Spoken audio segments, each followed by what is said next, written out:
Let's make a Christmas mouse. It sleeps in a little walnut bed. You can make them where they just sit around like a little decoration, or the kind that hang like this. Cute little mouse in a walnut. First, I'm going to show you how to make the mouse head. And you need a 3" by 2 1/4 inch rectangle of felt. Now I'll show you about felt. There's so many different kinds.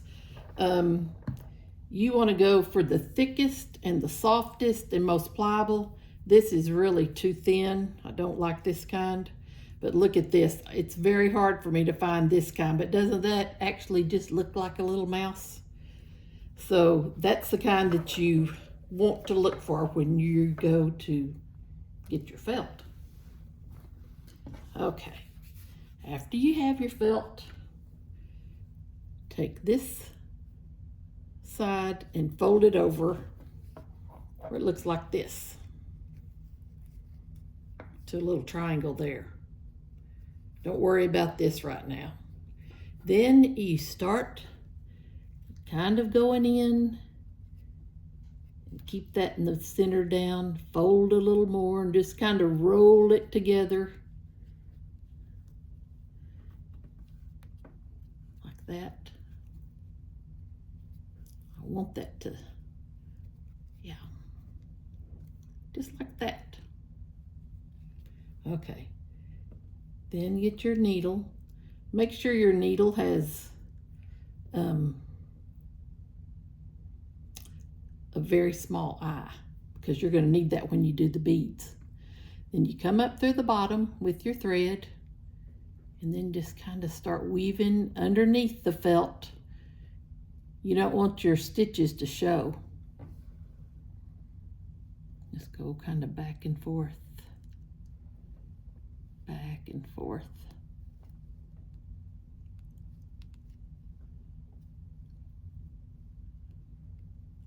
Till you get up close to the end. Well, that's not quite in the center. You want to be in the center when you get to the end. Let me get my thimble to help me push through. Okay. There's the end. And you want to come and get your little flat button nose.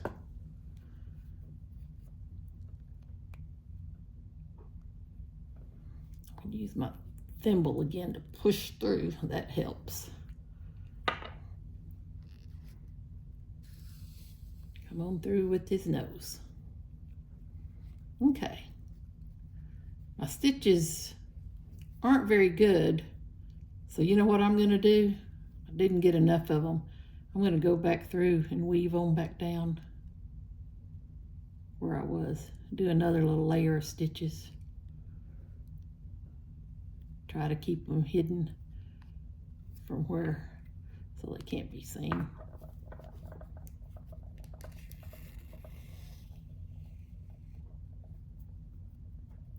That's a little better. Okay, then you're gonna get some of this extra felt that's in there. Just kind of push it up in there to plump up his head, like that.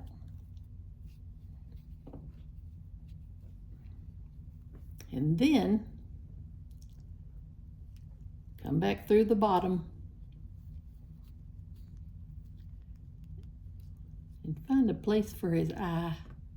Yeah, about right there, be good. Get you another bead.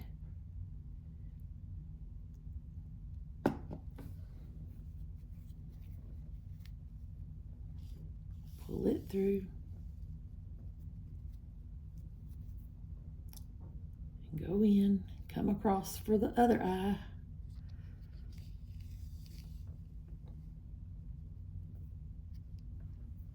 Let's get it.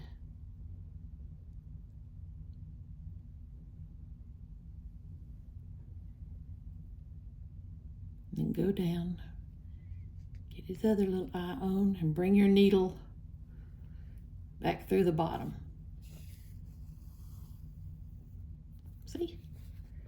There's a cute little face, isn't it? Okay, we're ready for his ears.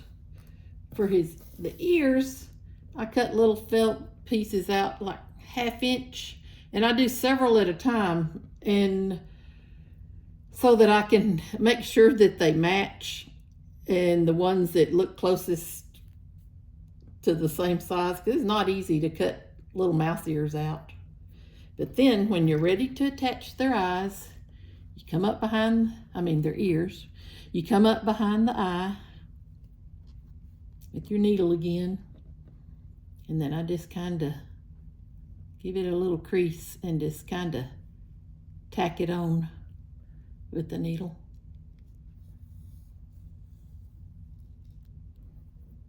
And then go back out.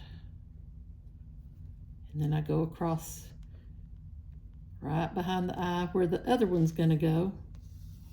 Kind of tighten up that little ear like that. And get his other ear.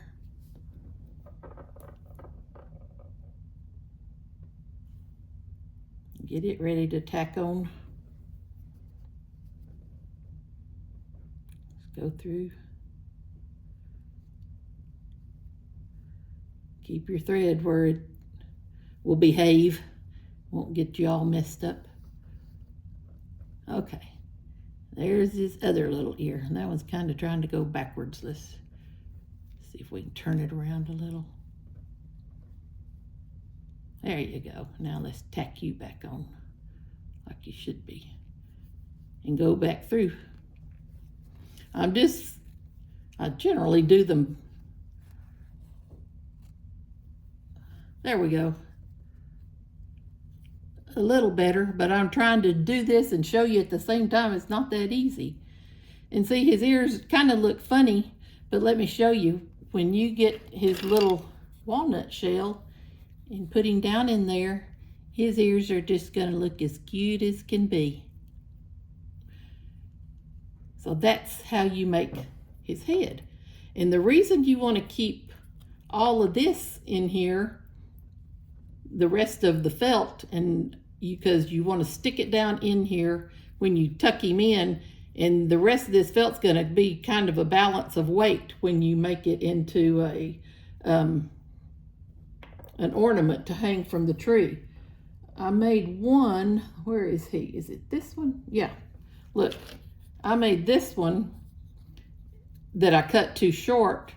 Well, he's going to fit in there when I get his ears on, but there's nothing to balance him, so he's not going to hang very evenly. So he's just going to be one that just sits like this. So, okay, now we got the mouse ready for his bed. Let's make him some covers. For the covers, get 3 inches circles for the bed covers. And I've got all kinds of Christmas material and all. And this is basically like we used to do, like yo-yos. Anybody used to make yo-yos out of material. But let me get this all untangled. But you just get a little bit of polyfill or cotton and just go in and out, in and out, in and out, all the way around. And then you just kind of pull it tight to make him a little bed. Like that. My needle came out, so I'm not going to go back and do it, but I've got plenty of those that I've made that you can just see where you go and just tuck in. Some of them are thicker because you're going to have different size walnuts. It seems to me that walnuts used to be a lot bigger than they are now. And then it's harder with them being smaller. It was harder to get them cut in half and not crack. So my brother did all of these for me with his saw and fixed them all up. So, okay, let's go back. We got the little mouse, got his ears, got his bed.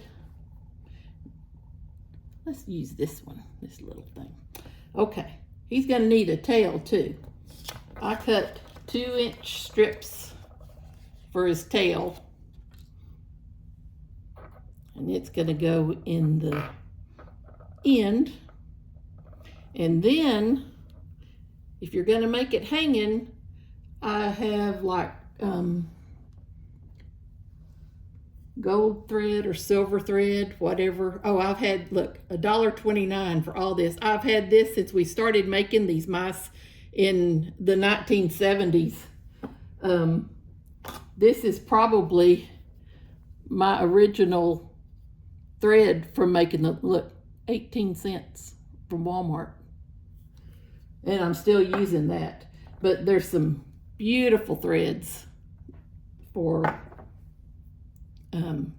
making the hangers, but I like the little delicate ones, and I cut a 9-inch strip and tie a little knot in it.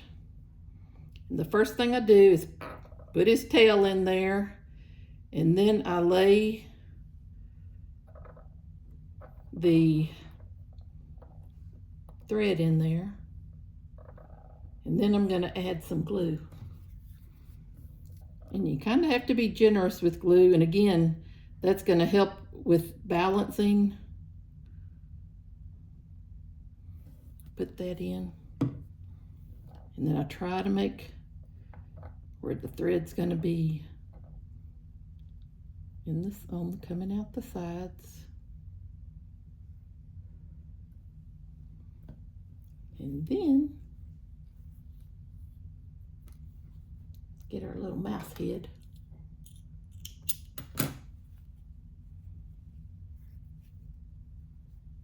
Lay him down in there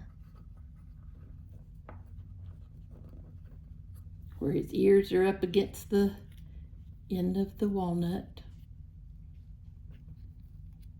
Tuck him in. Okay, let's check to see. Look, I believe that's gonna do pretty well. Now we're ready to add some more glue.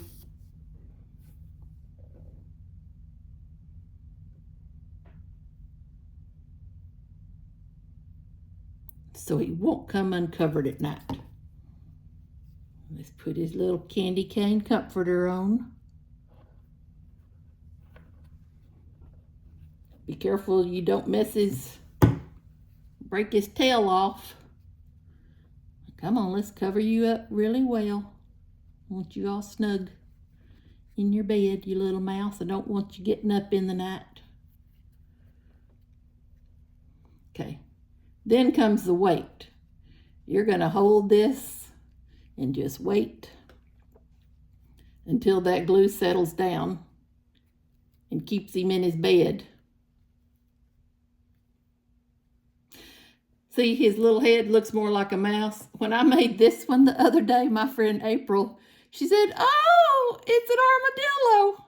And I guess for Texas, that'd be cute. You could just make little armadillos in walnuts. But again, that was that felt that's a little bit stiffer and not as pliable. And that's the way he ended up looking. And so, yeah, just keep, I'm not going to finish this. I'm not, because it does take a while to get it to stay down. But I wanted to show you. See, like this one, look, his ears just look awful. See how bad his ears look? But when you get ready to put him in his bed, look how cute. His ears are just going to be fine, just like that. So you just have to practice and learn. And I found these little bitty bags of fiberfill. I don't know where I found those, but look for those if you don't want to have to buy a great big bag of fiberfill. And remember the 3-inch circles for their covers, 2-inch tail, 1/2-inch ears, and then the mouse head is 3 inches by 2 1/4 inches. And I think that's it. Let's see if y'all, I want to hear from you. Let's see you make a mouse now.